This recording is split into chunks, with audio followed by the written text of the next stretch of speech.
Na skupinku detí, ktoré trávili voľný čas pri jednej bytovke v Humennom, niekto zavolal popoludní políciu. Dôvodom malo byť to, že sa nahlas smiali.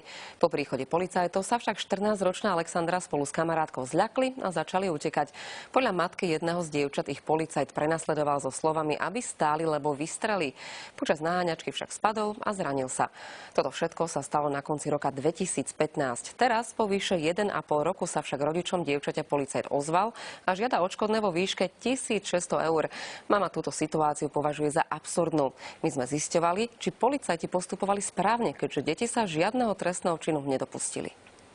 Partia tínedžerov trávila voľný čas niekde v týchto miestach. Ich správanie ale prišla po chvíli preveriť polícia. Nič nerobili, deti ani nepili, nefajčili, len sa smiali. Niekto na nich zavolal policajtov, policajti prišli, vyzvali ich, aby prišli k autu. 14-ročná Alexandra a jej kamarátka sa však podľa slov mami zľakli a začali utekať. Policajt za nimi bežal a kričal stoj, lebo strelím. Výzvy typu polícia stoj, alebo polícia stoj, použijem zbraň, alebo niečo podobné by mali byť používané len v prípadoch, keď utekajú páchatelia, pri ktorých je naozaj podozrenie, že spáchali určitý trestný čin.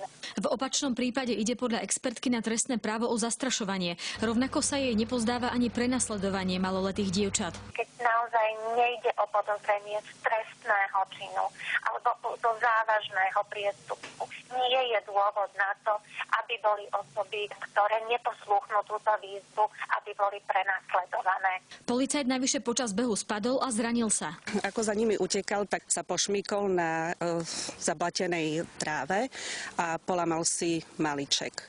Po istom čase prišla rodičom výzva, na základe ktorej musia policajtovi za pracovný úraz zaplatiť stovky eur. 344 eur náhrada za bolesť a škody vo výške 1332 eur 0,8 centov.